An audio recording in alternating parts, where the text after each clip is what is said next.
Live from the House of the Rising Sun in the shadow of Mount Fuji, it is RCI's LMGT Sprint Series. Welcome back to Fridays and welcome back to the mid-season point in this championship live in Le Mans Ultimate. Hello everybody and welcome. I'm Jesse Lee, joined by Ted Edwards, both in sight and sound this evening as we get the second half of this championship underway. A championship that has seen ebb and flow to this point. More on the points as we run tonight. 10.5 minutes left of qualifying in mixed conditions. Well, Ted, in our return, we may be on the other side of the globe, but the weather has come off all British today. Sure has, Jesse. A little bit of drizzle here, and then I believe it's going to be like this for the whole race. It's not enough. I don't think it's enough to make it a wet track, but we'll have to see it in the race. Of the only 15 minutes of qualifying, 10 minutes left to go, and already Zach Vermaak going top. Was by 4/10, but now Van Driesch has now come back with just over 2/10 behind. So it's going to be interesting with these Aston Martins and BMWs, and also don't forget the Ford Mustangs are doing pretty well as well. So it's going to be interesting to see how the bop is around Fuji. It certainly is. This, of course, is not the Grand Prix layout of the racetrack. This is what they call Fuji Classic, or in my opinion, the only Fuji worth ever mentioning. That omits a chicane near the bottom part of the circuit, and for me, it makes for better racing. What are your thoughts on that, Ted? It is better by far. It's just after this next two corners, you would have the chicane, and it's a very tight chicane, and the curbs are very high. Like, they're not really sausage curves; they're just lifted in like the middle on the apex of it. So it really unsettles the car, and just going straight here, so normally you would slow down around about that 150 or the Marshall board, you turn right here, but now you just carry on. And it's just so much more smoother, and you come up to this next corner and you've got the car balanced right, rather than trying to fling it round out of the chicane. So it is a smoother experience, and I think a lot of these drivers will appreciate it, and it is better in multi-class as well, because I don't know if you've tried it yet, Jesse, or seen it, should I say. But when you get a hypercar trying to overtake a GT3, it's pretty dicey through there. Yeah, I have. I quite like this circuit. Something that I think a lot of people don't realize about LMU is it looks like there's like 6 or 8 tracks in the sim, but there are the endurance layout of Bahrain. There's the classic version of Fuji, which we're racing here today. An excellent choice by you, by the way, chef's kiss. But there are other variants of the various racetracks that they have in LMU.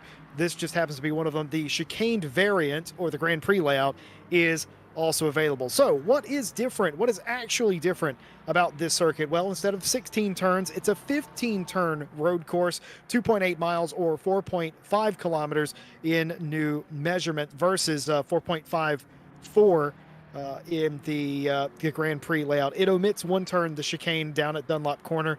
Turn 10 flows into turn 12. Actually, it's a 14-turn, I've just realized, road course without the chicane.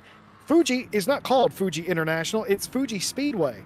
I don't know why they do that, except that a lot of Japanese racetracks do that for one reason or another. If you're American, that may sound odd because you know a speedway as a thing with 2 to 4 turns and a couple of people turning left for 4 hours in a row. For whatever reason, Japan, they name a lot of the racetracks speedways, even though they're very obviously circuits. Fuji is certainly one of them. Of course, Fuji's situated in between the great mountain of Fujisan and Tokyo. The weather has come off British today, and that kind of caught us by surprise, Ted, wasn't it really? Only a 20% chance of precipitation, but we've certainly nailed it here with a little bit of light rain. I'm sure, I mean, just looking at these tyres, they're all on mediums right now, which when we were having a little nosy with the practice, some were on mediums and some were on wets, sorry. And it did seem wetter on the track. It's a pretty light grey now. It was a little bit darker towards the end of, I think it's a 45-minute practice session. So we might see that change in the race, Jesse. And that's going to be interesting because I want to see what cars actually come out on top. I know the Porsche isn't too great, and we only got one in today's race, Beckett in the 91. Soloing the Porsche here in a monthly Porsche, but we just have to see. I think the front engine cars still do very well. They normally have done. I know around Spa 3 weeks ago now, it went from a light rain and it got heavier and it got very, very wet. They switched from mediums to wet, so we'll just have to see in today's race.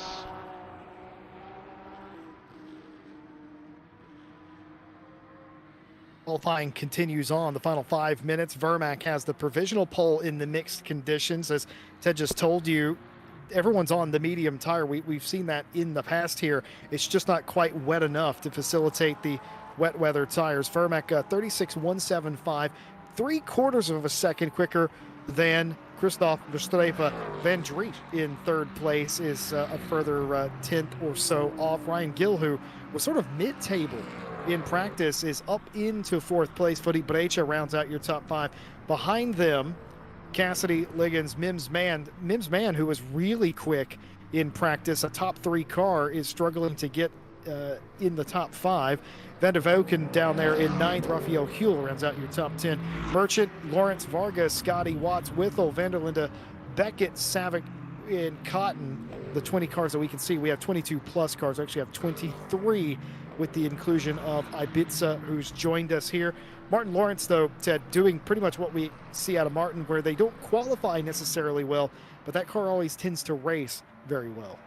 Yeah, I think Mustang is a fun car, but I think in this sim it is quite difficult. I know in a Assetto Corsa Competiciones it was very OP, and then they did nerf it a little bit, and it's still good without a bop. So a lot of communities, including us, had to put a bop on for that because it was a little bit too strong. But I think here they have got the bop right with these cars and even the hypercars. So it's nice to see, you know, the Aston Martins on top. You got the Beamers not too far behind, but then just watching Verstappen there, and his last sector was 1.8 seconds off, but he was up on the first and second. So there's time in it, but it's not an easy car. As you see Martin Lawrence here, quick in the last sector, but the first two he's struggling with. Obviously, with mixing with the little bit of rain that there is, it's going to make it a little bit more slick on the track, and your braking points might change a little bit. Turning in will be different, especially under load on the brakes. So just going to have to see if Verstappen can claw some time back on Vermac, or if someone else can be a contender. Certainly the case. It's been a long time since we've seen a gap that large first to second place. Vermac could, if they're able to maintain that throughout, of course, qualifying one thing, the race quite another. But if they're able to maintain that pace in the race, Vermac might be able to stop off for lunch or something halfway through this 1 hour affair. No telling what the weather is going to do as we go forth. We've got a 20% chance of rain throughout. Don't know if that's going to persist past this qualifying session. Brecha just went up to P2, actually tied Verstappen for that time, at least to the third decimal place. Oh, wow. But Brecha has been credited with that spot. Now, that's odd. And Ted, you'll know this as a racer. Normally, it's the first car that sets that time that gets it. But something amiss here as the 46 BMW over the 44 Ford. He is quicker. So on my side, the back end, where I can see the sector times and the best, Verstappen's is a 1:36.924, whereas Brecha's is a 36.923. So obviously the game hasn't really... it's picked up on it. Obviously the graphic isn't actually showing that it should be a 747 instead of 748 for Brecha. So is it a 747.9 or something like that? That's incredibly close, and it's rounding it up, do you think? Maybe. There may be an extra fourth digit on the end. A decimal place that we can't see. Yeah, it must be. But that is still close, and it's nice to see. Two different cars. Exactly. It's nice to see two different cars. Yes, they're both front engine. But but they're not the same. Unlike another sim that we know where the Mustang is based off the chassis of the M4. This is completely different. They're separate cars. Um, one's German and one's American. It's just nice to see that they can do pretty well. As we see, the times have changed again. Both have gone quicker. Brecher with a 36.609, and then De Vries, jumps Verstappen for a 36.729. So Verstappen needs to get a good lap in here. I wonder what he's up to now. He's losing it in second sector. He's good in his first. He always has been. Can he nail the third? Because he's not been too great. But I think a lot of people getting behind lap traffic and then slowing down the last sector to try and then to go for another one. Just enough time to do that. As long as you get to the line before the timer expires, you get to finish that lap, providing you don't invalidate it. And there it is for Verstappen. That was a nice improvement there. A 36.608 would be pretty decent had Vermaak not reset quick lap to a 35.732 just a moment or so ago. That bumps Brecha down to third, and the Vans are up into fourth and fifth. And that's interesting because that's where they were. Van Driesch and Van de Voken, respectively, but they've been bumped down because Raphael Huel, out of nowhere, has set the second quickest time, a 35. No, it isn't a 35. It's a 36, but it is 69/100ths off of the quickest lap. Here's Angela Scott. You can run the last corner now. 8 tenths up, almost 9 in the first sector, 2 in the second. What about the third? Hopefully it's nice and clean. Hopefully it's a green. Bumps them up from 17th. Let's have a look. They're coming across the line in just a few hundred meters. Oh, look at that. That's a nice improvement.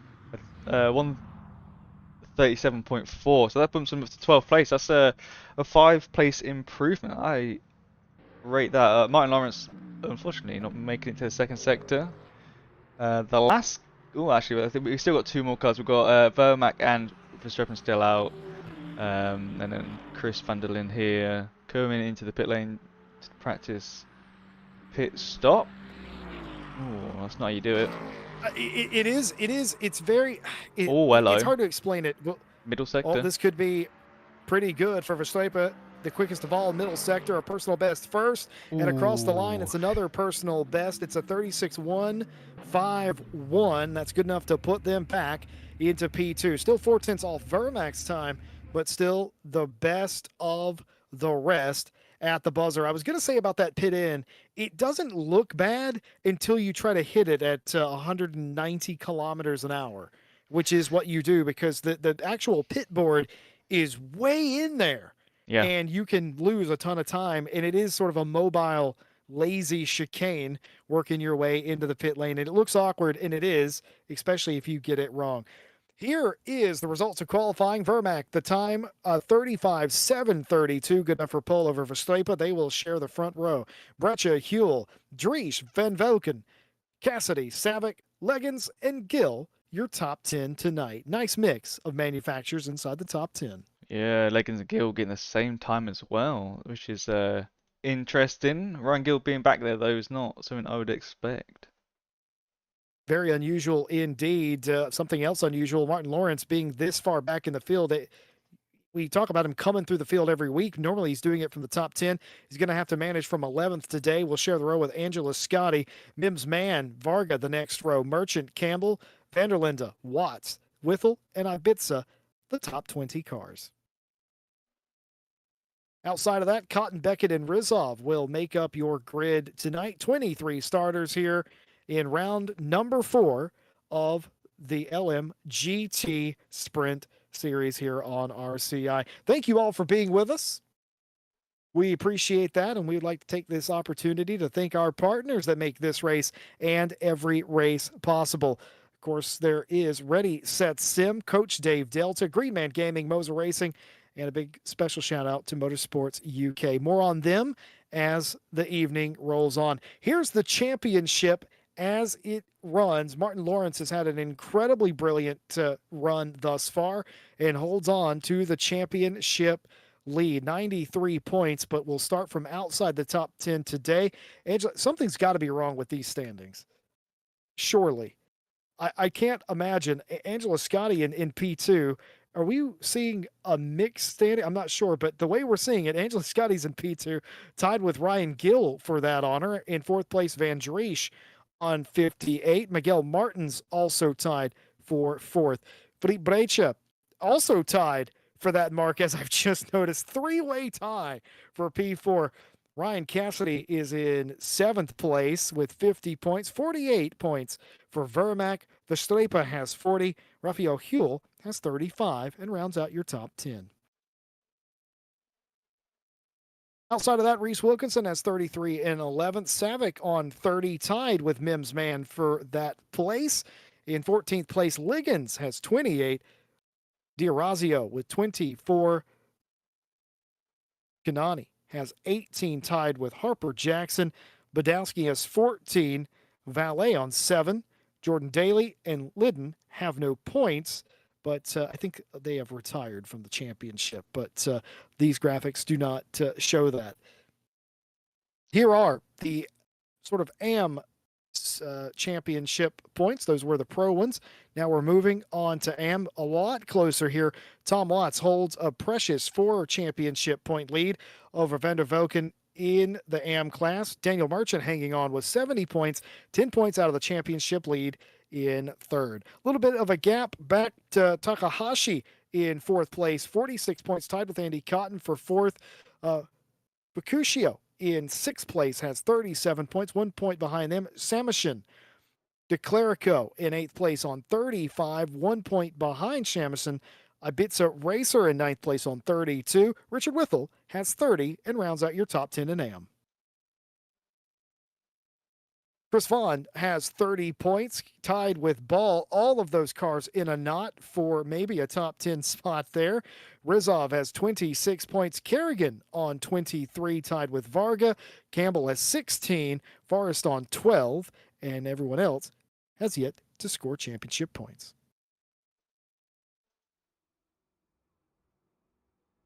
Well, if indeed those are the pro standings that were so confusing that I mean, if you tell me, Ted, those are correct, but that is incredible. Angela Scotti has done a great job. I think we can all agree with Mrs. Where does she come from, perhaps, a lot of times in these races, showing up in the end, picking up where people make mistakes and also making passes when they need to. But second place, that is an incredible mark to be at this stage in the championship, and just not what I have expected. So many big hitters in this championship, absolutely nowhere in those standings. Yeah, just looking at Angela's positions, round 1 was 4th, round 2 was 4th, and round 3 was 9th. So it just shows you don't have to be on the top spots all the time to get points, just being in there. Super important to be consistent. Scotty's got it done when others have failed. We've said many DNFs of our top runners, including 2 weeks ago. You'll remember our last broadcast. A lot of our top runners had incidents. Just about ready to go. The green flag flies and we are racing. Vermac gets not the best start in the world. Here comes Christoph Vestrepa. Vestrepa on the outside, defending the inside is Vermac. 3 wide just about here. Here comes Rafael Huel lurching around turn number 1 wide. There's going to be contact and more contact as they're 3 wide. Zach Vermac hangs on to the lead. But for how long? Here comes Rafael Huel. Huel pressing the issue, trying to take the lead in identical cars. Huge loser on that was Vestrepa, down to 4th place right now, maybe down to 5th place. Now looking for 3rd. Rafael Huel has taken the lead. Ryan Gill bared the brunt of that lap 1 incident. They started in the top 10. They're dead last as they run now. Huel, Vermac, Savick, Vestrepa, and Brecha the top 5. Brecha getting pressured by Van Driesch for the 5th place spot, and they'll continue to do so. Yeah, it's bumping and banging around. We'll go to a replay shortly to see what happened with Ryan Gill, because there was a lot of fighting towards the back. So we'll have to wait and see. And I'm glad we're not using the chicane there, Jesse, because the speed that these cars come down there in is pretty quick, and it's not something you want to be messing around with, as we saw with turn 1. And that was only the start of the race, but obviously cold tyres is something you need to warm up, and it takes a lap or two, especially in the hypercars. So I don't know what these cars are like, but It's not easy as we sort of single file. We've got a 2 wide there and a 2 wide towards the back end, as we can see. And hopefully Ryan Gill has got onto the back, and I think he does, because Ibiza is behind them. They did get a penalty from the start, maybe out of position, so I have to wait and see. It's Andrew Scotty that's side by side with Milan Van, so see who comes out on top. The Aston Martin gets in front, gets behind the BMW, but in front of the Mustang, so back to single file again. Ryan Gill's bad start. That benefits Angela Scotti, of course, in the championship race. Bits down the pit lane in the WRT BMW. Very early stop indeed. You would imagine this has to be damage or a penalty, and it is a penalty, as you said.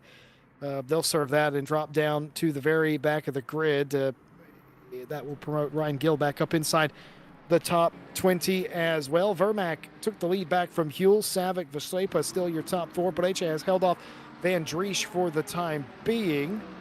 Meanwhile, these fights continue for the minor positions. And has Ryan Gill been relieved of 20th? He has. He had 20th for a moment. He has been relieved of that position by Ivan Rizov in the United Autosports McLaren. But here comes Gill again down the inside, looking to make the move for a second time. He does. Ivan drives off of the racetrack, holding the inside. That is fair enough to do. The longer arc normally prevails. Sideways move there by Ryan Gill, but it's going to be a little bit of contact, I worry, between Rizov and Gill, and that has brought Rizov into the dirt. Hopefully they didn't clout the wall and mess up the steering geometry of that car. Contact either way with the wall or with the BMW, and that solves that for the time being, but at what cost, perhaps? Gonna try and get another angle of this and see if we can see some sort of contact here. And yeah, there's absolutely contact there. Let's see from this perspective, riding off the rear of the race cars. And now the fronts, we'll see just exactly. I think they just get tight off of this corner, turn 13. Yep, just a little just tap. The tiniest of dinks. No, there's no intent there, right, Ted? Absolutely no intent by either driver. Just ran out of room, both of them.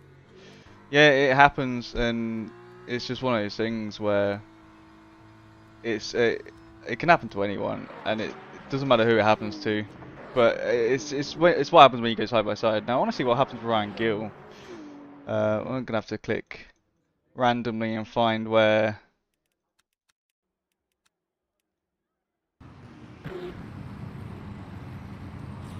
So this is at the first corner. Just have to. Oh, he just loses on its own. Just gets too much on the throttle and oh dear, finds himself the wall. See, so I thought he was involved in the turn 1 thing, where they all got together, because we cut away from it, or the camera zoomed away from it. But that's not the case at all. That's not what happened. Well spotted there. Yeah, well, look at this. In that time, Vermack has got a 2.7 second lead over Savic. So that's pretty crazy. Savic's got a 1.3 over Huel, and then Verstappen is right behind Huel, right side by side with Huel, shall I say. Same with the two BMWs behind.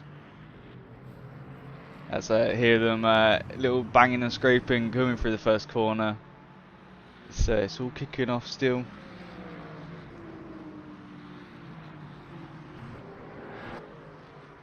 Oh, towards the back end, 3 wide is something you don't really want to see too much, but it's. I'll tell you somebody else that I was going to say. I'll tell you somebody else that's had sort of a mediocre start. It's Martin Lawrence. They qualified 11th. They're up to 10th. They got by Scotty most recently, and that's pretty normal for Martin Lawrence. Though, look for that car to come alive in about 10 minutes from now. That for whatever reason, the Proton Ford, driven by the Czech driver Martin Lawrence, it comes alive. Oh my God. It came alive over that curve, but that's not what I meant in the slightest. But look for them to start picking up positions. I don't know what it is, but the Czech driver just sort of activates after about 10 to 15 minutes and starts picking off places. He's one of the few kind of drivers that can make up spots almost at will later on in a race. It's got him in some wins. It's got him the championship lead thus far, but to your credit, Ted, Vermac just absolutely on a tear. Had half a second just about in qualifying, has 2.5 seconds on the field. Huel has faded from the lead back down to fourth. Savic, Vestrepa, the top three. Vestrepa had a pretty darn good start as well, you have to say. Now holding on to a podium position. Brecha has lost that fight to Van Dries for fifth. So knocked the 31 BMW up to the fifth place position. Oh, hello. And meanwhile, there's three wide racing for about 15th place here. It gets a little bit desperate towards the back end, especially when you know you should be up ahead. In the previous races, you've done really well, not just in qualifying but in the race. But the black BMW behind is trying to find a way past the 46. Can't find one. Now, if I was the BMW, the black number 46 Chris here, I just wait and let the McLaren and BMW try and fight and then find a way through rather than trying to push a way through. Here comes, I think that's Ryan Gill. It is. Ryan Gill just takes the place so easily then, straight up the inside of the black BMW and straight onto the back of the McLaren. So we know Gill's got pace, but it depends how much you've raced around Fuji, because it's not a track everyone's really familiar with. Not saying because of the different layout we only taken out the chicane, so it's not too different. But I think, you know, obviously you've got Le Mans in the game, you've got Spa, which is a fan favourite. Oh, Gill almost loses the rear end again. It must be on a low downforce setup with that rear end, with that rear wing being probably a few notches lower than some others. There's loads of tracks, like you got Imola, you got obviously Monza is a favourite. You know, Turn 1 Monza is probably not everyone's favourite. But so, you know, Fuji, I've driven around Fuji a few times, but it's not something not a track I know too well. I can get myself around the track in one piece, which I think is good enough for most people. Certainly is. 3+ seconds, the gap going out. Vestrepa is on the back of Savic. Ryan Gill trying to make up for that very early mistake with the back end of the car still not cooperating. Has more issues in front of him. The 17th place car looks a little out of sorts. That's Chris van der Linde, who is all over the shop a little bit, and that will make Ryan Gill a little bit more hungry. And in fact, looking up the inside, very difficult to get the pass done here, but I've seen crazier things. A little bit wide there by van der Linde. Hello. Allows Ryan Gill to close in even more, and that is a hello there. That's a very close BMW. You could basically service that thing. We could get John Dalton in here, and he could service that thing quite easily from that distance. Close in the background as well to the 19th place car of Beckett. Ryan Gill stuffing it up the inside and gets it done. Will he go a little bit wide? Yes, he will, but you can kind of get away with that as long as you don't go wide here, and he doesn't. Job pretty much done there for Ryan Gill. Gets back on the racing line up into 17th place, a spot that he so desperately needs. He needs to keep climbing, and I suspect he will do just that as we continue on. Was 23rd at the end of lap 1, mind you, up to 17th place, going in the right direction. Yeah, well, let's have a look. The gap from first to 22nd, obviously Ibiza Razor, Ibiza has done their penalty, so they are quite far back. First to 22nd is only 35 seconds, which isn't too bad. First to 21st is 25, so we can see there the leaders coming into turn 1, and we can still see the back end of the pack. So it's still quite close, 10 minutes in, which is quite nice. The yellow flag just popping up just there. Maybe someone getting a little bit wide off the track. I don't see. Oh, I do see a DNF, Jesse. It is Ibiza. They have pulled the garage door down on that car, unfortunately. Ibiza Racer becomes the first DNF. We had a lot of DNFs a week ago, or 2 weeks ago, as it turns out. And the first one here today ends up being Ibiza Racer. 22 cars left going, all of them currently on the lead lap for the Brecha, trying to make their way back inside the top 5. This has gone both ways. Brecha got Van Dries off the start. Van Dries repassed him, and now it looks like Brecha has recaught Van Dries for the 5th place position. They got to get a move on here Ryan Cassidy is not going to hang about. That is the dark-colored Aston in the background you see here. These two get side by side. Fuji is not a racetrack where you want to get stuck side by side on. You will get caught in a hurry. The difference between being like this, excellently illustrated, Ted, being side by side versus single file on a straight, it could lose you as much as a second per turn. This is not a racetrack where this is okay, unless you are in the sort of carousel section, in which case you can almost get away with it. Every other corner, very tight. You don't want to be offline, and hopefully they will sort this out quite sharpishly, but it doesn't look like it, as they're still going to be 2 by 2 off of the first turn. You love to see that. We love to see it. They hate it. This is frustrating if you're a driver. Yeah, I'd be very frustrated right now trying to keep my position, and getting surrounded by BMWs is something you don't really want to see too often. But it's not going too bad there. That's Tom Watts in that red McLaren, so they're doing very well. Trying to keep it on the rear end of Campbell. Only 4 tenths behind now. Ryan Gill at 10th behind Van der Linde, so still struggling. Lost that place again, Jesse. Oh, Van der Linde off the track. Ryan does go up 1 position again, but I think that's going to switch all over again. Looking at Vermac now, 4.5 seconds clear, Jesse. This is pretty crazy.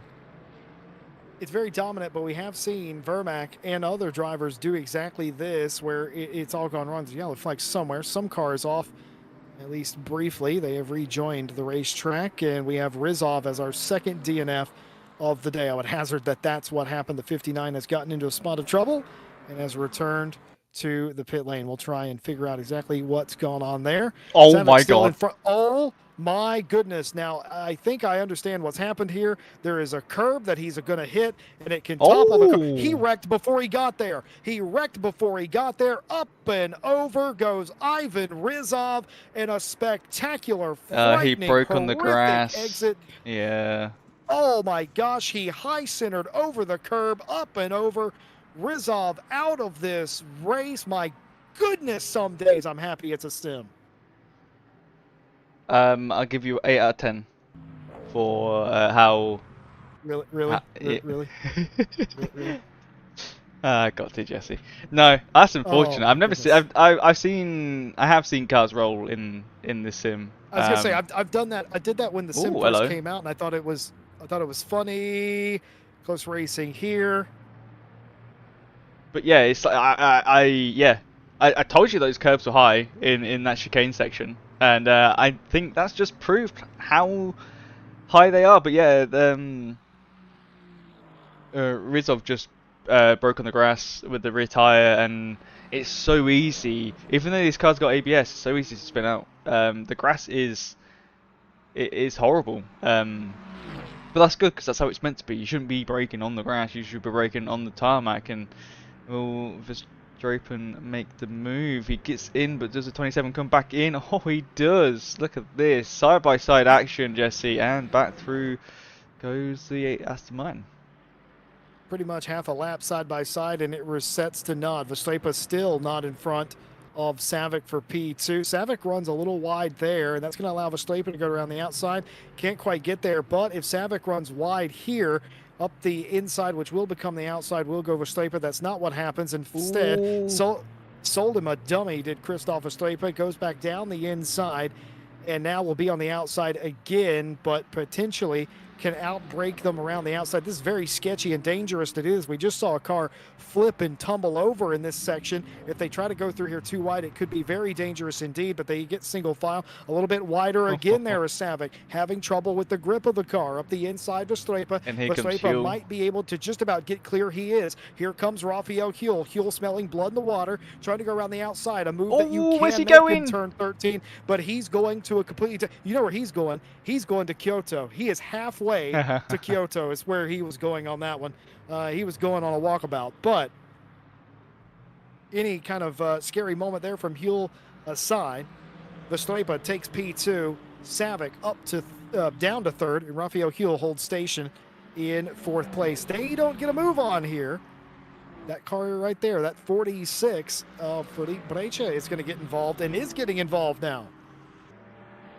Yeah, Brazier got away from Jarish. They were fighting earlier on, only a few laps ago, but pulled away and now gone up into 4th place. So they're making some moves. They want to get past Savic and Verstappen. So keep an eye on that. Looking at Martin Lawrence, still down in 10th place. So it's definitely someone to keep an eye on.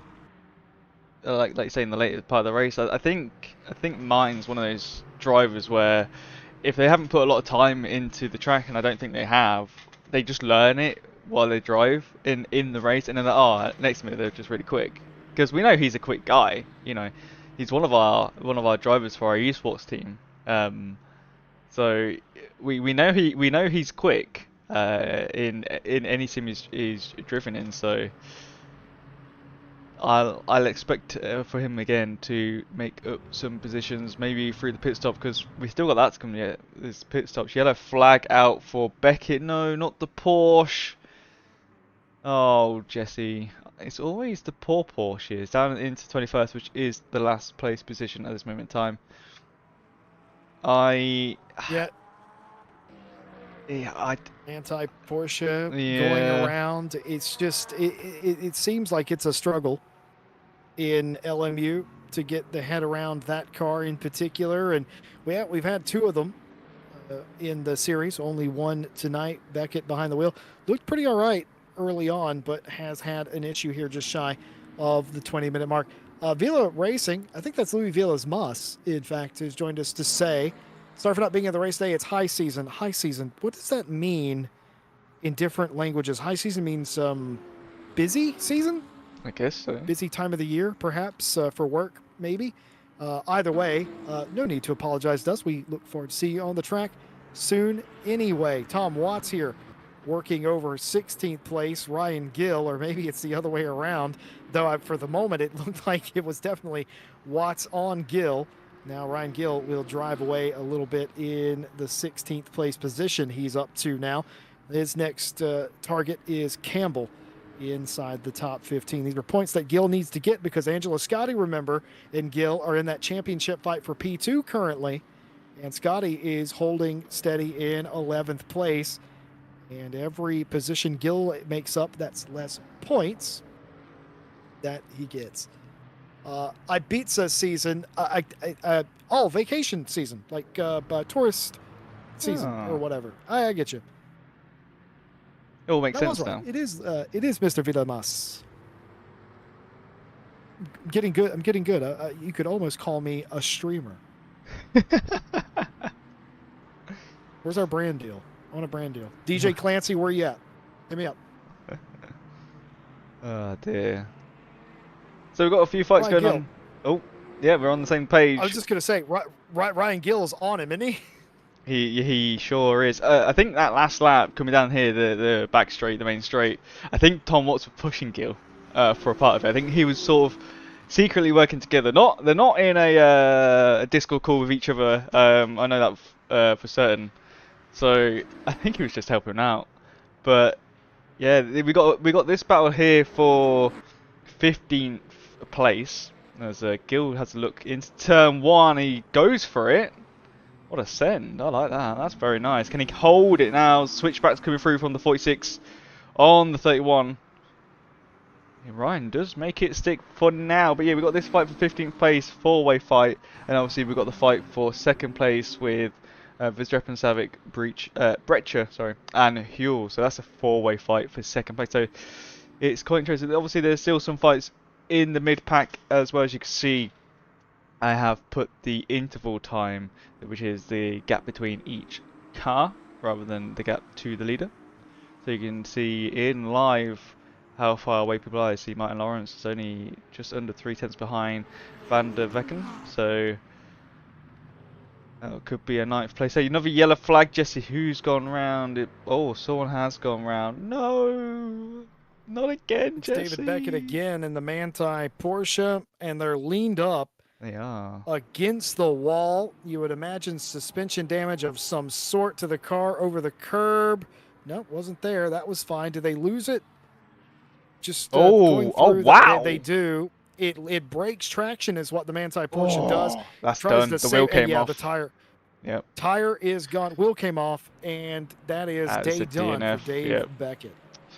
Oh, what is wrong with Porsches in sim games, man? I know, but to be fair, the iRacing Porsche I think is a very good endurance racing car. Now I don't know if it's setups or what, because I haven't actually driven the Porsche in this sim properly. I actually think I've driven it once because I love the Mustang too much. It's my problem. Mustang and Cadillac is my two, and especially in iRacing as well. I choose those two.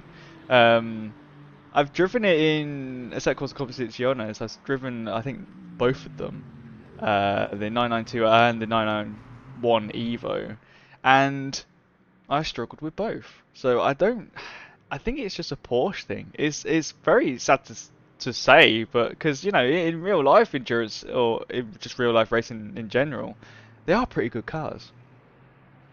No, I think too. A lot of Porsche drivers, especially factory Porsche drivers, they're a different breed. And I've talked to real racing drivers in the past about that drive other cars, and you'll notice that the Porsche drivers usually stick in the Stuttgart family. There's probably a reason for that. It's you come up in the program, you're used to driving those cars, and transitioning is difficult. I think a lot of times we're kind of numb to the fact that factory programs, you like Porsche has, you come up in them, you race in their lower tier series, Porsche Cup, et cetera, and so forth. And you get used to it, and that's what you know, and you make it look easy. Uh, but if you have to adapt to it, it takes some time to do it. I think a lot of other cars are more hospitable than a Porsche is, and I think we're kind of numb to the fact that maybe the drivers are outperforming what we expect it to be. But also, too, I think the dynamics in sim racing are difficult to get of a car of that displacement and layout. So it could also be that a little bit front engine cars, maybe a little bit easier to understand or replicate a little bit as well. Or it could just be because Porsche is the only car with that specific kind of layout. Uh, it could just be that sim drivers are less adept at doing it in general. One way or another, it certainly does appear to us, for one reason or another, it is quite difficult indeed. Well, it's not difficult for these drivers as they've been racing each other for a little while. This could I be thought that dangerous. I was. thought for a second Yep. Daniel Merchant was going to go into the back of Varga. That did not occur. Merchant was able to get it woed up. And I have no idea if that was the camera playing a trick on us or he actually got that close. I think it was. Well, we saw rain in the practice session, Jesse, and the qualifying, and I grabbed a little snippet of the weather, and it was continuous light showers. I think it's gone from the race. I don't actually know what Ryan has put out for this race. I don't know if I can find it somewhere. Maybe it's probably in the info for today's race. Um, Let me see if I can find it. Okay, here we go. Sky is cloud and drizzle. Rain chance is 20%. Temperature is 20 degrees. So we could still see some rain, but it's not as dark as it was earlier with the cloud coverage. So I don't think this is going to have any rain in today's race. If we just grab an on board with Philip here. It's not raining at this moment in time, so I really don't think it's going to rain today, Jesse. We can just see the sky here and there. It's a bit of cloud, but it's that white cloud. She's just giving the cloud coverage, probably cooling the track down just a tad. Tyres might feel a little bit better, depending on how hot it is on the track at the moment, but they don't look like rain clouds to me. No, not so much. Rather unfortunately, I'm familiar with the weather, and this doesn't look like it's about to rain. It does, however, look like a normal, miserable day in central Japan. But besides that, we had a 20% chance of rain. We saw it in practice. We saw it in qualifying. And we're a little bit worried that was going to persist, but it hasn't. It's just a completely overcast day and not a particularly warm one. at that. So maybe the cars struggling. We saw the Porsche have a little bit of a moment, and we saw one of the McLarens lose it earlier. Could be struggling a little bit with grip and tire temperature, and that certainly is a case. It's always more of a case when you have mixed conditions and you never quite know what you're looking for. If you have consistent weather throughout a weekend, you can nail your tire temps and all that a lot easier, but not the case this weekend at Fuji Speedway. Tom Watts continues to give them what for as Chris Vanderlinde down the pit lane. Now, 2 weeks ago at Interlagos, we saw several cars make it to the checkered flag without stopping. There is no RCI mandatory pit stop in this race. These cars have virtual energy and racing fuel, the same as the hypercar class. Sometimes we have seen certain cars, particularly Mustangs, that have the ability to make it to the end of these hour races without using all of their virtual energy. That's what the NRG meter on the right-hand corner of the screen is. Of course, Vanderlinde has pitted. It's all filled up to the top, meaning that he filled it up all the way, and he's good to go to the end of this race. Now, if we look at another car like our leader, Zach Vermack, how'd you know I was going to do that? Ted, you are a wizard. You'll notice that we are near the halfway point. That would dictate that he needs about half his energy left. His meter is below the halfway point, meaning that unless he starts saving energy, which he can do by lifting, coasting, clutching in, normal fuel saving works for virtual energy as well, he could maybe make it, but he is definitely in the red right now. He's not literally in the red, but he's in the bad part of a delta, a red delta, to make it to the end, which tells me that he's probably not going to worry about that. He's going to go throughout and try and hope nobody else near him doesn't have to do it. Similar boat, maybe slightly better as Verstappen, but still in a deficit right now. A couple of cars that did make it a couple of weeks ago and prior to that, I'm assuming they started saving from the jump. Huge there, but he's going to lose it. He's going to lose it. Is he going to make it to the wall? Yes, he does. Second place car contact. He's going to drop all the way down to P5. That was a humongous clout into the wall as well. Does that change the strategy of Verstappen? Will he come into pit? Has he done geometry damage to the left front side of that car? Has he bent a suspension unit, a tie rod? I don't know. But that has opened up this race, running Savick back up to third place. There you go, break to second down place. The straight. Somehow Philippe has gone from 6th place up to 5th place, or up to 2nd place in this race. What a crazy turn of events. How did he get by Huell and we didn't notice? I have no idea, Jesse. I think we were looking at strategy too much because we like doing that. He was racing Van Driesch. We just saw how he got by Verstappen, and he's racing Savick, which we saw how he got by Savick, but we didn't see how he got by the number 27 Harder Racing car driven by Raphael Huell, which would have been for 4th place at the time, or 3rd place at the time. No, it would have been 4th place at the time. I don't even know anymore, Jesse. So one way or another, Breccia from 6th place to P2. Going to take this time to thank our partners that make this race and every race possible. Thank you, of course, to Ready, Set, Sim. Go and check out their products and everything they offer on their website. Link in the description. Coach Dave Delta, they offer ACC, LMU, and iRacing setups, amongst other things. I would imagine there are more than a few setups provided by Coach Dave here in today's race. Check him out, Coach Dave Delta. Green Man Gaming, grab yourself a deal. The new Doom just came out. Probably a deal over at Green Man Gaming. Use the link in the description. It lets them know that we sent you. And Moser Racing, Direct Drive Sim hardware that doesn't break the bank.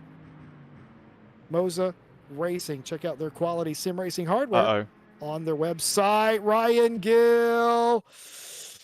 Ay. I heard a bang and then saw a yellow flag and. Well, I never. Is it the chicane? I wouldn't put it past Ryan Gill to bang, but he's done this here, and this is a horrible end to this race for him. It wasn't over the Oh, curb, but it was the exact same thing that Verstappen did, but he, bang, clouts into the wall. The front's done, the rear's done. That's going to be retirement for the WRT BMW. Ryan yeah, he has Gill DNF'd, yep. out of the top 3 in the championship in the garage early. Jeez, that is so fortunate from Gill there.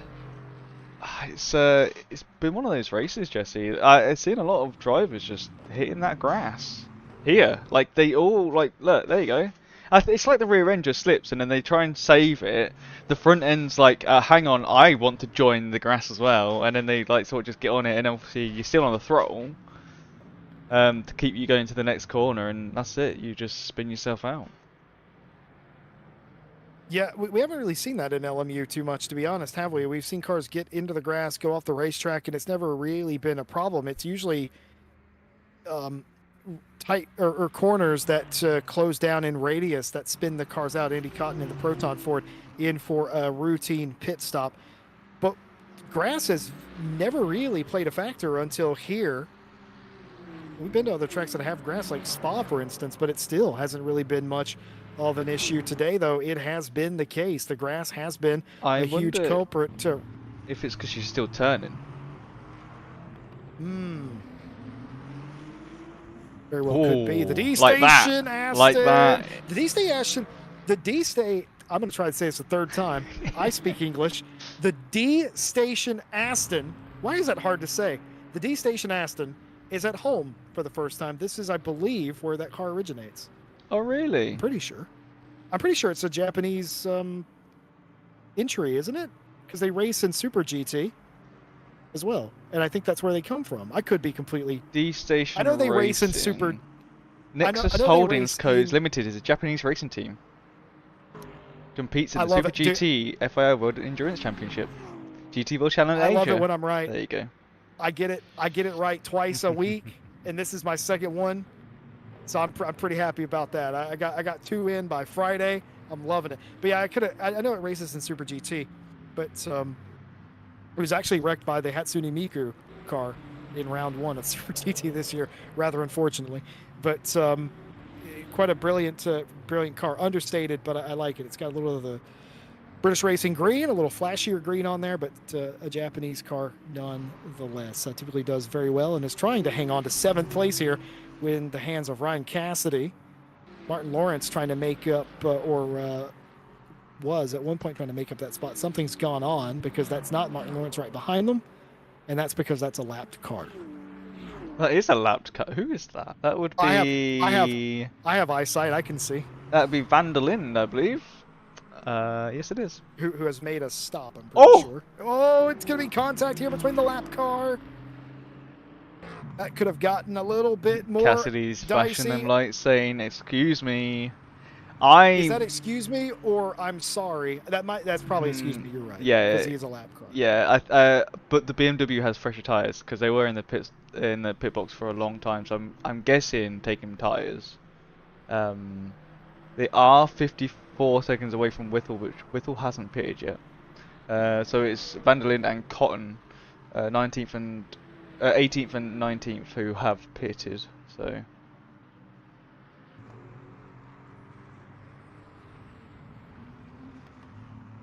Well, just after the halfway point in the race, and some cars have already come in to do their pit stop that we expect the majority of the field to have to do. Now, it's not compulsory as far as the rules are concerned. It's compulsory as far as a natural limitation of the GT race cars here in LMGT3. So that's what we're working on. As a general reminder, there's 2 classes racing. There's the Pro and the AM field. What's the difference? Well, pros are, they're professionals, and AM are drivers that are more likely to make mistakes and may have a pace discrepancy, but not exclusively so, as we have seen.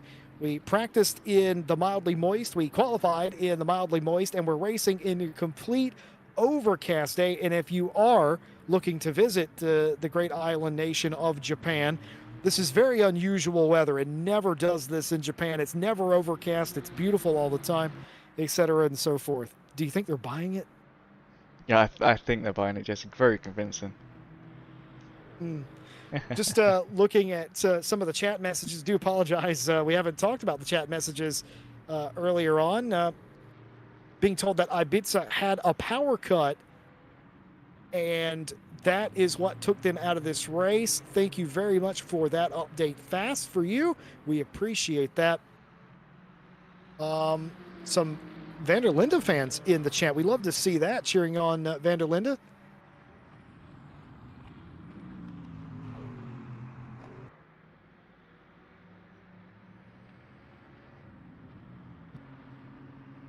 Oh. Nice person over on YouTube. Imara is saying that they hope that there's custom number plates in LMU soon because they have multiple cars in there. And Too Fast is echoing what you said earlier about the Ryan Gill incident. I heard a bang. Yeah, I mean, it do be like that sometimes. It's very That is noticeable exactly what it was. in this sim when someone crashes because you can hear it around the track, because it is quite loud, and it is obviously a different noise compared to some of the sims. I know like iRacing is sort of similar, but I think it's more like the sound's more dumbed down, if you know what I mean. So it's Mm. quieter, but you can see the tire smoke is like crazy when someone goes off turn one or something. They say like Daytona. So you got the visual cues, whereas this is just just crashing. Is doesn't matter where you crash, you touch one of those tire walls and it makes a loud bang. It's like, oh, who's that then? Yellow flag. Oh, there we go. So yeah, it's unfortunate when you do have a crash here because in this sim at least you try and return back to your garage, you don't get towed, you retire is the thing. So I wonder if they will change that in the future. I don't know if the WEC rules is you can get towed and repair in the garage like IMSA, because iRacing you tow and you can repair it if you can.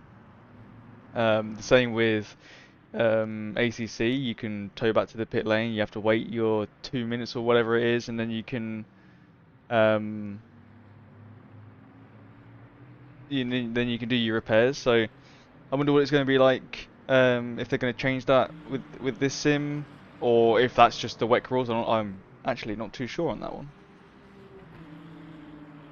It's very interesting indeed. We welcome you all in, by the way. Welcome in to LMU Fridays here at RCI TV. We invite you to like, subscribe, and follow, depending on what channel you're watching us on. We love having you with us.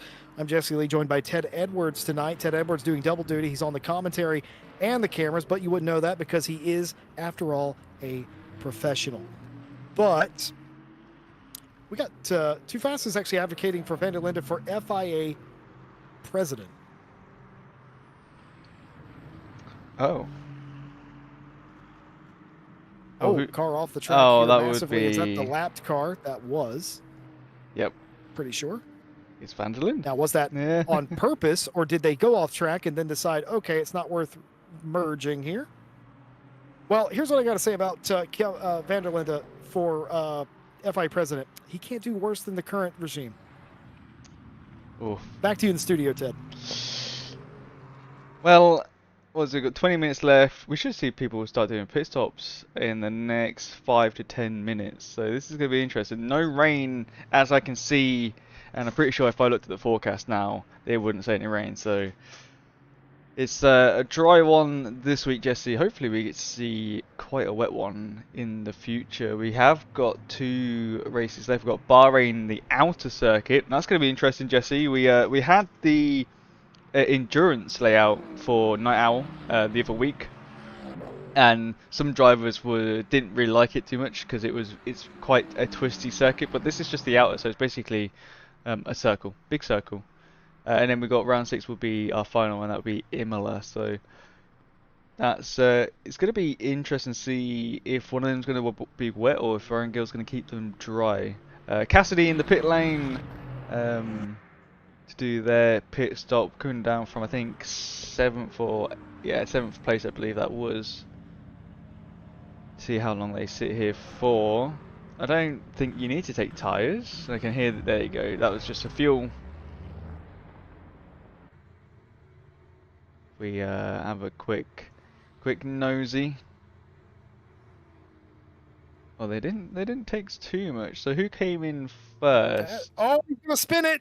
Oh, Oh, I think he's realized he's done something wrong. He didn't put energy in the oh, car, and he's gonna retire. I think he realized what he he had did. done. He has He came DNF. in and did not put energy in the car, which you have to do. It's not automatic. You have to tell it to do so. And Ryan Cassidy has exited this race.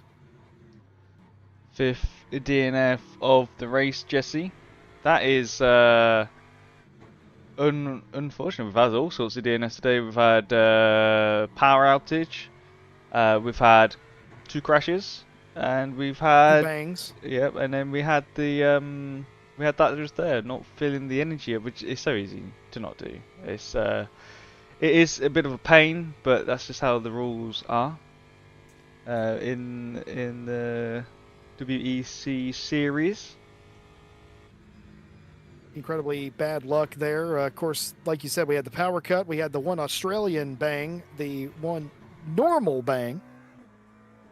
And now lack of fuel. Now, again, they didn't have to retire that car, Ted, right? They could have come back around Yep.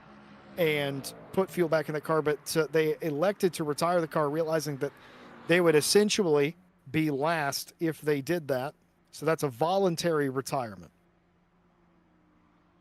And then again, energy is quite low. I don't know how if they can make 17 minutes with that much, but Liggins has just done their pit stop.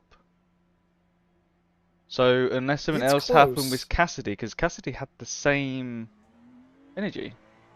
If we go and have a look at Cassidy might have had one bar less. maybe then we look But at he had that many actually, not that many. But before we that went, is scary. now that's interesting, now isn't it? That's the camera of the car, and we're not supposed to be able to see that, but we did, and now you did.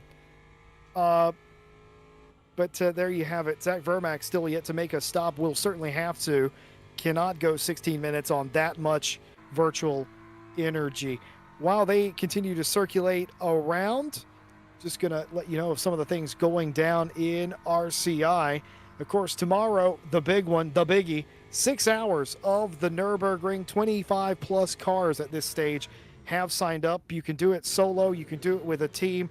We don't really care. Still time, if you're watching this live, to sign up to Saturday's 6 hours of Nürburgring.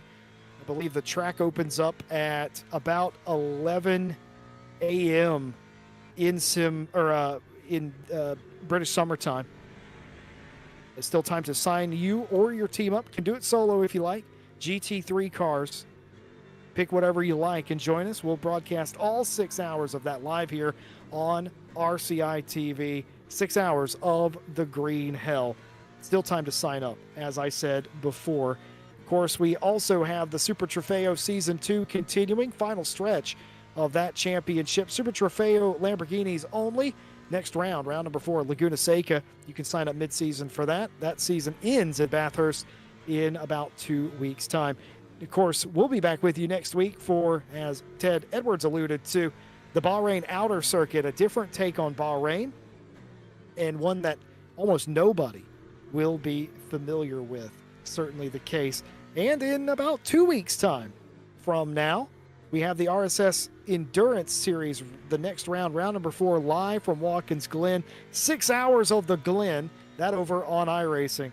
We have LMU, we've got iRacing, we've got ACC, we've got it all. RaceRCI.com, sign up, join us, join the Discord, get involved. A lot going on this summer in RCI, Ted, by the looks of it. Yeah, it's quite a good mixture of things to do, and I'm just watching here. Verstappen's clutching to save fuel into only turn 1. Just randomly looking at the energies, and yeah, doing that clutching again. Are we on? He can't make it though. No, he can't. So it's just trying to make his pit stop shorter. If we have a look at the Mins man in the Ferrari, not doing the clutching, we go back to Varga, see if they are doing it. No. No, So I think he's some going for it. people either don't know how or just can't be bothered with it. Did Are get they? Well, in Verstappen's case, I wonder if he's just trying to have as quick as a stop as possible, and that's why yeah. he's doing it. Ooh, Uh, always scares me now seeing a car off of the racetrack like Breccia was. This is Ronan Savic's view of the WRT BMW. did get some something back from Cassidy. Um, Stupid blank game didn't fill the car. Literally had it set to fill. So I think just a setting there not ticked or something. So I think it was fuel itself rather than the energy. That was the problem. So they probably couldn't make it. They were right on the limit of their fuel. They're probably going for a different strategy than everyone else. Did you censor that, or did he censor I himself? censored that. Could you tell me what letter it started with? S. Sugar. Sugar, then. I bet it was sugar, wasn't it? Yeah, sure. Yeah. Yep. Some flips and chips going on in the chat, perhaps. Ronan Savic trying to get by Breccia. Breccia took that spot in the confusion when Verstappen had their incident some time ago. To Breccia's credit, they've held on to that position. Ronan Savic, though, he's not let him go. Yeah, looking at Vermac's distance he's got is sickening. Jesse, look how far ahead he is. 12.5 seconds. He's coming, just gone past the chicane. He's coming into the last set of corners before the main straight, and he's just gone. Like, It's not quite Ryan Gill's 50-second lead he had at no, Sebring, though, is no, that's it? true. Liggins back in pit lane. That's the second time, so I'm thinking they didn't fuel up the energy or something. We can get that one. There you go. It's filling up now. You see the bars going up. We've seen this Ooh, for many weeks here in the LMGT Sprint Series, where cars come in pit road and they either misunderstand how the fuel works. They think that the bar says, 5 laps of fuel, and that's how much they're adding, but that's just how much they have.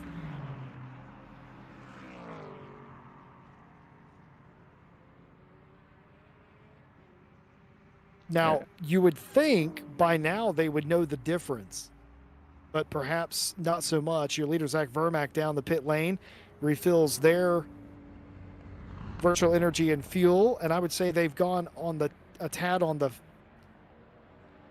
Heavier would you call side. that, on the safe side. Yeah. Yeah, they've done that deliberately, and you can do with a 12.5-second lead. Look at that. Angela Scotty under 1%, so very close to running out of energy. Hopefully it doesn't get a penalty. But it looks to be fine. Maybe when they leave pit lane it might tell us somewhere. We've got a few more cars coming in, and they have a lot less than the leader.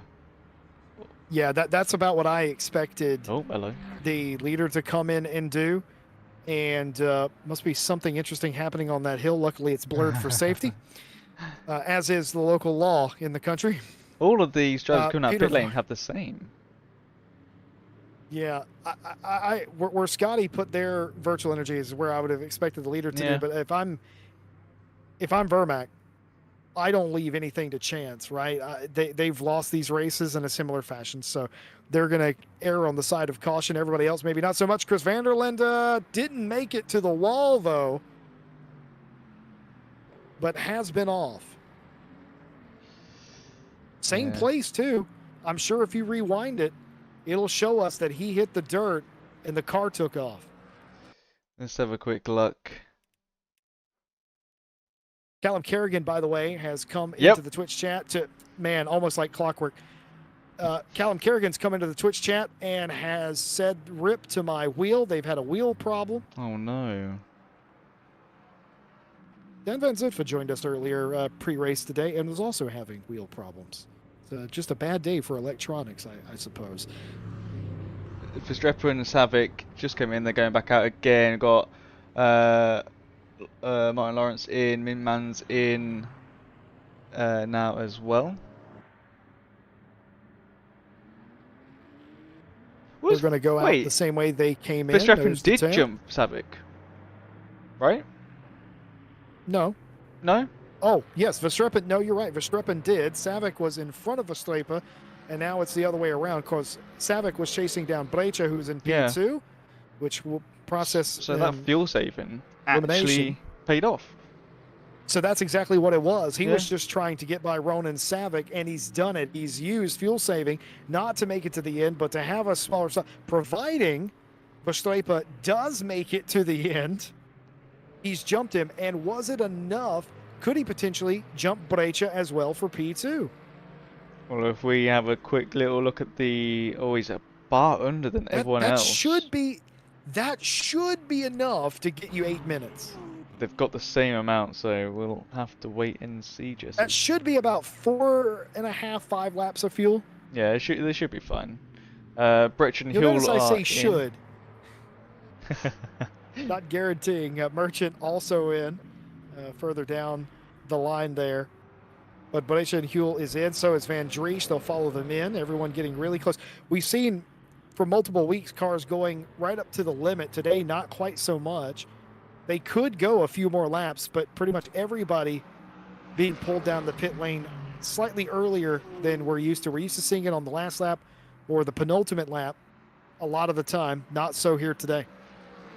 Yeah, and the thing is, if you go longer, you're making your pit stop longer because you're losing the fuel. You have to put a bit more in, so you might as well just come in when everyone else does, or a little bit early and just filter back out again. As we look, oh, it was I thought Brecha was right behind Vermaelen, but it was just the timings was wrong. But there you go. Look at that, 2.4 seconds from a 12.5 second lead. All from taking extra fuel. Took several seconds, nearly. I mean, I don't think he took 10 seconds of extra fuel, but he took many seconds of extra fuel. It slowed down his stop. But whenever you're playing with a lead that nice, why wouldn't you? He basically, it's free real estate. And now he can get back to growing the gap because Brecha was not really closing it down prior. But Brecha does settle back out in P2. Rafael Huell has jumped back up into third place. So it will not be a podium for Verstappen just yet. Huell up to third based on the strength of their stop and when they came in.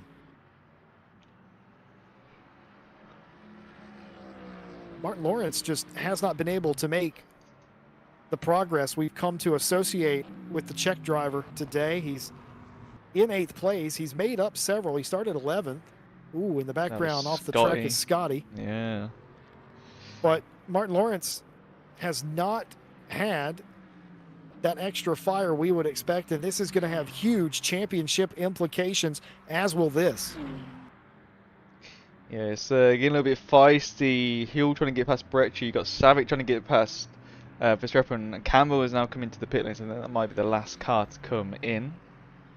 And obviously you got Van der Vecken trying to get onto the rear end of Martin Lawrence, who's 5 seconds away, or probably a bit more than that from Dries. So there's a few little battles still going on. Towards the back end of the field though, they're about a few seconds apart, so they're just trying to stay in it and see if anyone makes a mistake they can capitalise on that. But I think that should be everyone for their pit stop. If we look at this, yes it is, and obviously you see there Liggins with the 2, obviously not doing the fuel correctly, unfortunately, so he drops a lot of positions. Campbell completes the pit stop coming out of the pit lane right now. We stay with the fight here for P number 3, Verstappen, and actually that was Savic. Actually that was for P2. Yeah, P2 in front, and this was this is the fight that I don't know why I thought we were looking at this fight, but this is the fight I was actually attempting to tell you about, the fight between Verstappen and Savic. We were watching Brecha and Huell, both fights up in the top 5, one after another. So Brecha trying to hold off Huell, and will they do it in the tuck, in the slipstream? It's all about when you pull out. You want to do it at the last possible second, almost touching, almost bump drafting. That is close indeed. If this was on the Oh! motorway, it would be considered tailgating, and he's got Oh, into he's him. gone. It's going to be a crash. Rafael Huel makes contact with Felipe Brecha. Brecha goes off down into turn number 1 at Fuji Speedway. Huge implications here as they're going to fall all the way down to 5th, maybe even worse. Oh my God, Jesse. We have That is a time common for a incident you see at quick Fuji. replay. Doesn't matter if it's Formula Racing or Super GT or anything in between. This is a common mistake. Gets a little too close to Rafael Huel, or Rafael Huel gets a little too close to Verstappen. Yeah, it's in the braking zone. He doesn't see the braking zone, I don't think, Jesse. And yeah, just a bit too late. Oh, you're so right. Tries to Just get out gets of in the the way. back of him. Yeah. Well, as a former Ryan Gill exterminator, how would you rate that on a silliness and avoidability scale? It's one of them when you're in that sort of zone.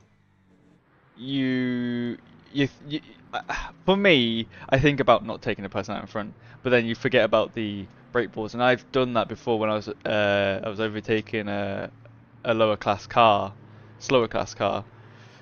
and I missed my braking point and wiped Ryan Gill out completely. Not as gentle as that was, but it was a little bit worse. So I've been there. It's embarrassing because Hill's a really good driver. He's not really had problems before. If it is, it's very rare.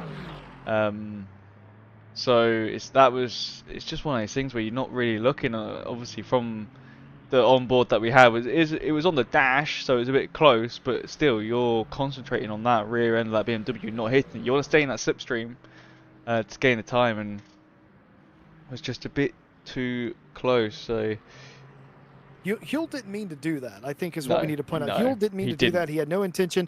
That caught him off guard and by surprise.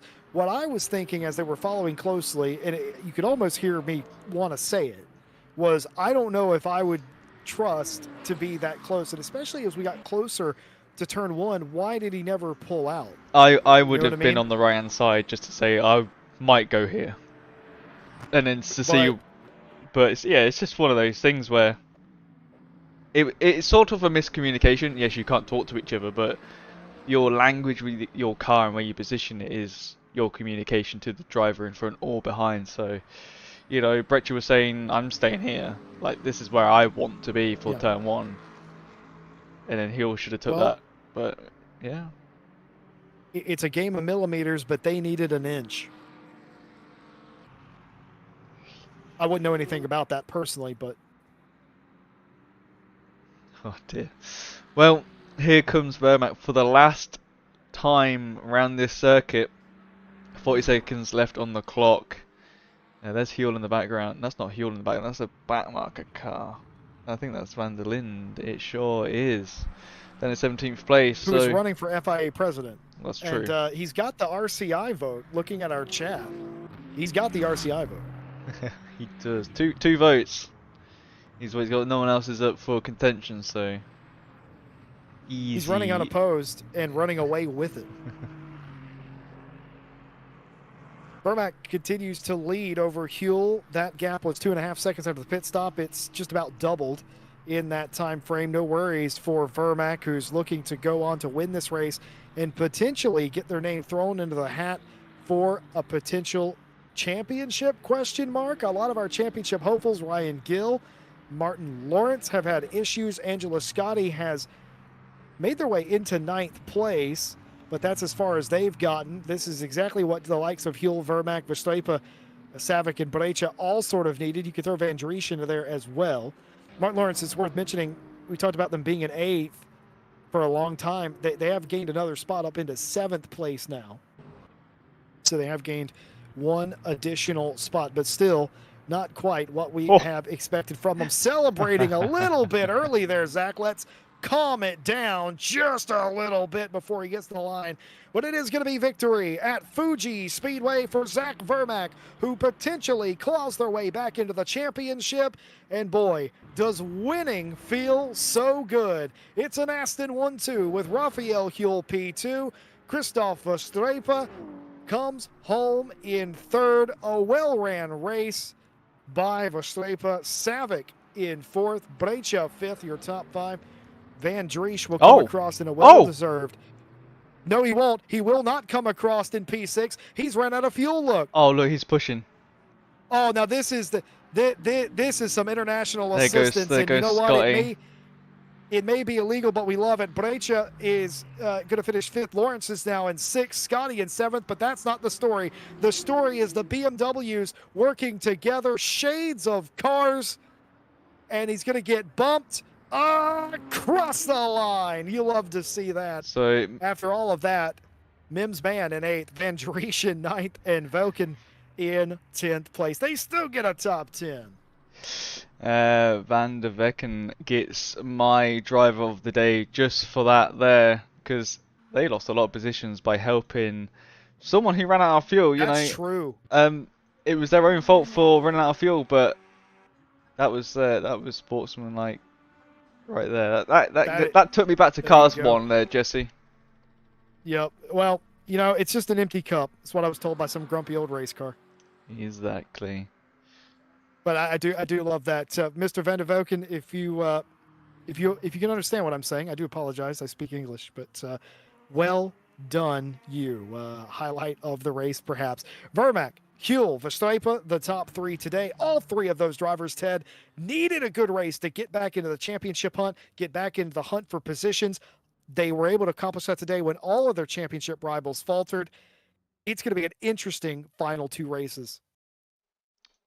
It sure is, Justin. Here is the race results. 4.4 seconds at the end of the race, Vermac got in front. So amazing race by both the Aston Martins there, and obviously Christopher Verstappen in third place in that Mustang.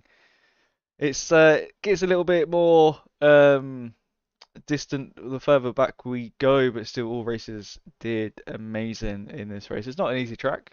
Fuji's not meant to be easy. It is difficult. It is technical. So well done to everyone.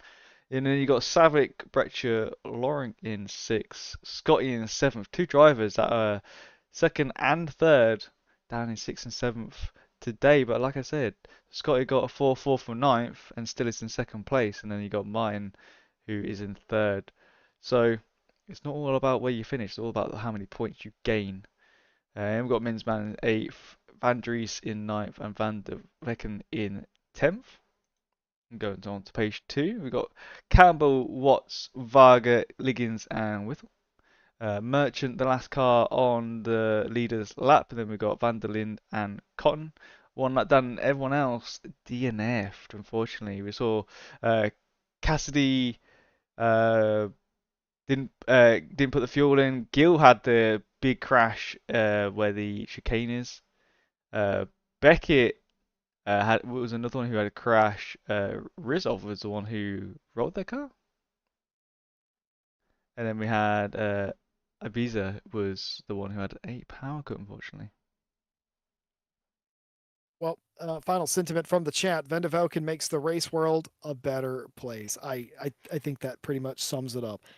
For an extra summary, though, we go to the Varga report. Take it away.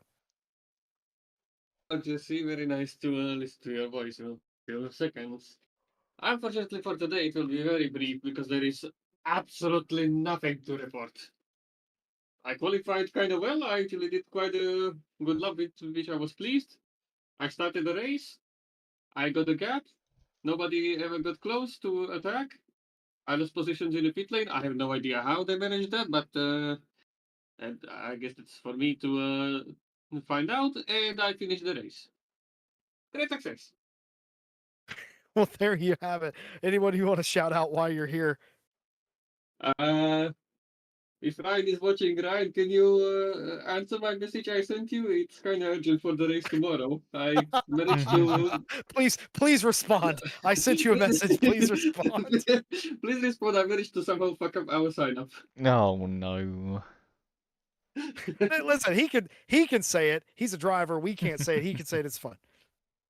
Will I get a penalty for the swearing on the broadcast? Nope. Only we get penalties if we do it. Ah. Well, Racing privilege. Indeed, abbreviated today, but Varga, thanks for participating. And can you maybe answer a question? We saw a lot of cars get into the grass and absolutely lose it. What was the difference here versus other tracks with grass? Why was it so deadly at Fuji? Uh, during what, qualifying or race? Because in qualifying The it was race. rain.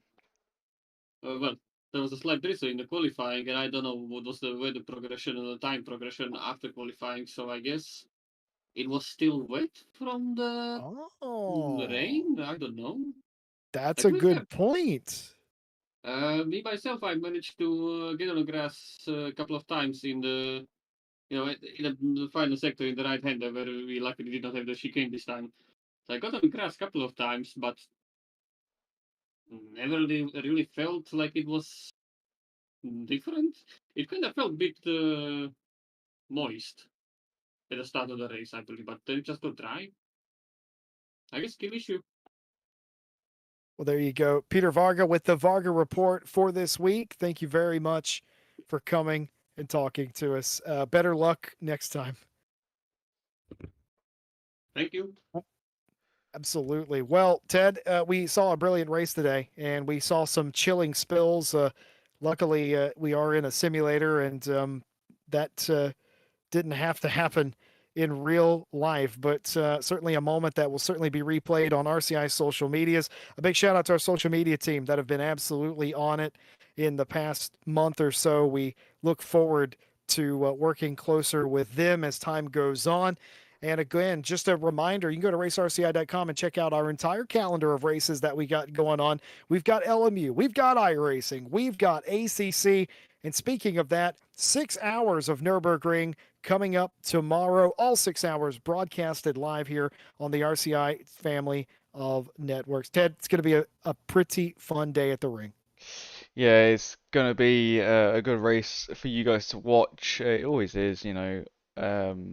Around the Nordschleife is always good to watch. You know, crashes is one, but I mean the overtakes is amazing to see because you know it's so difficult and it's good to see the racecraft around this. So it's definitely going to be one to watch. I got some news about the crash with Breccia and Huel. Breccia, the first one to say sorry, by the way. Sorry, I misjudged that saving. Hill goes, man, I'm sorry. You lifted when I pulled out. So that's why they made contact.